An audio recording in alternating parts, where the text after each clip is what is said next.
Well, it's March 1st, 2025 in the beautiful hamlet of Lafayette, California. I am standing on the corner of Deer Hill Road and Happy Valley Road. And what does that date mean in this location of the universe? I'll tell you.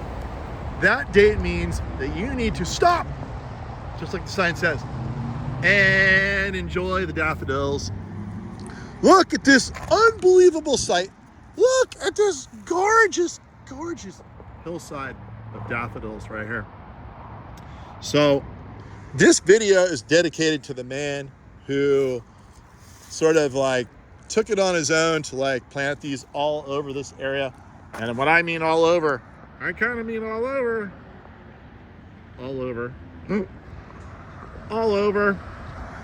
Not only did he plant all these daffodils, actually he didn't plant all of them, he planted a lot of them, and then the daffodils naturalize.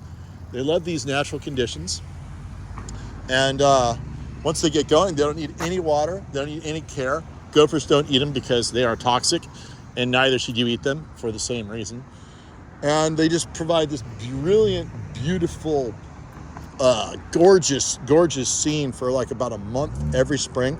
The daffodil is known for a resurgence of like optimism, rebirth, regrowth every year because they come up reliably every single year with the most cheeriest color you could possibly imagine.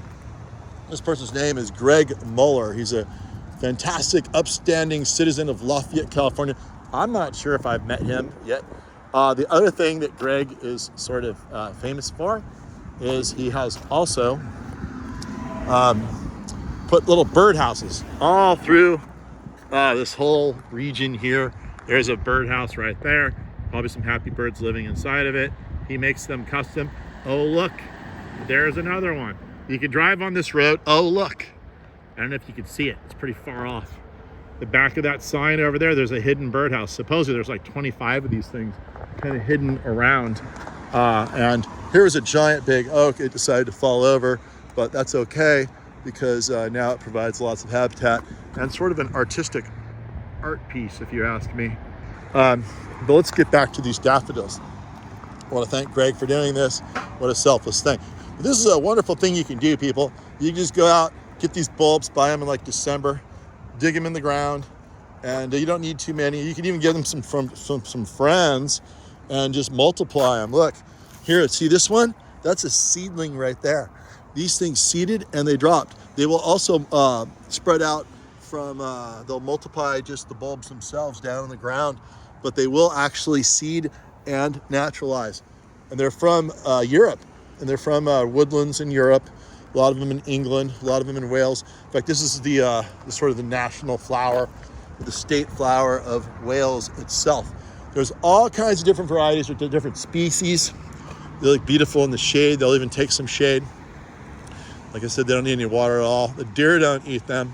So it's a perfect little thing to plant. I mean, look at this. Look at this scene, people. Remember, stop and enjoy the daffodils. Look at that optimism. All right, so the other thing about these things, the species, this one here is actually not found in nature naturally. This is a hybrid. There's lots of hybrids. Now, this plant here is based upon, and you're gonna love this. It's called the daffodil. The species name, the genus name, the botanical Latin name is Narcissus. So it's Narcissus. This is the funniest name I've ever heard. Narcissus, Pseudonarcissus, subspecies Narcissus. That's what it is. All right, let's get that straight. One more time. Narcissus, Pseudonarcissus. Pseudo means fake. I don't know why it's named like that, but Narcissus, Pseudonarcissus, subspecies Narcissus. That's right. That's what it's called. I didn't name it. It seems a little redundant to me. Now, I don't know if you know about the Greek mythology of Narcissus. He was a really good-looking dude. In fact, I have a friend named Troy. I'm going to send this video to him. Troy's a little bit like Narcissus. He's a really pretty boy. We call him Pretty Boy Troy. Now, a bunch of people know who I'm talking about, not just Troy. And oh, look what I found. This little half-eaten something. Anyway, I bet my dog will like that. Yeah, so Troy is a really pretty human male specimen, and he knows it, and he loves to look at himself in the mirror. Well, there was a hunter back in Greek mythology who liked to do the same exact thing. In fact, he came upon a pool of water, and he looked down, and he saw how beautiful he was. He just couldn't stand to look away from that gorgeous beauty. And ultimately what happened to him was he sort of rotted away there because he just couldn't stand to walk away from his beautiful face. I'm not saying my friend Troy will do that, but sometimes you wonder when you're watching him and he's like combing his hair in front of the mirror, and you know, he does have that proclivity, but I don't think he would go that far as to rot away. Anyway, the myth story basically says that he turned into the very flower itself. So when you see these flowers, you're not actually seeing a flower. You're seeing a dude who rotted away and became a flower, and now he's everywhere because he's multiplied. So this is just some dude laying here on the hill, kind of staring at himself and trying to look as pretty as possible. That's pretty much what we have here in remember again, one more time. Narcissus, Pseudonarcissus, subspecies Narcissus. And then on top of that, there's certain varieties. This is a varietal cloned human-created version of this plant. So anyway, just know that you can do this, you know, in your neighborhood, and you'll be just like Greg, and you'll live a legacy. These things are going to be here forever. In fact, in Europe, they're worried that the wild species that aren't as pretty as this, from which these were derived through lots of different hybridizations and crossing over many years, they're worried now that these plants will, the man-made varieties are starting to encroach upon the native varieties and contaminating their genes. So that's kind of an issue.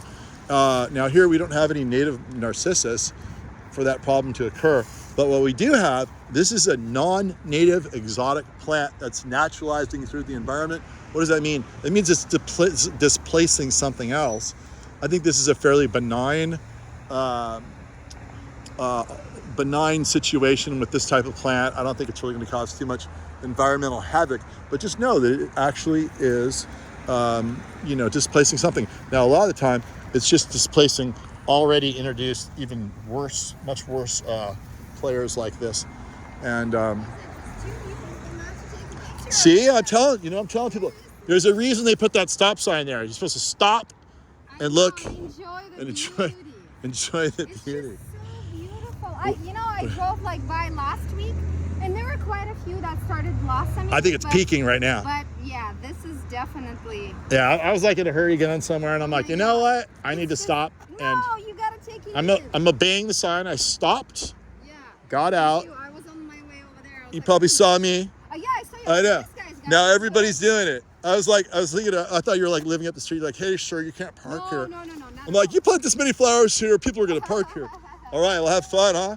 Yeah, see, that's what you gotta do. See, she knows what to do. Stop and take in the beautiful narcissus. Let's give Greg a round of applause. Here, I'll do this, ready? Hey, Greg. And then, yeah, there you go. That's why they put the sign there. You need to stop in March and enjoy the narcissus. Thank you, Greg. And I think a lot of people should do the same thing wherever you can. Spread some cheer, people.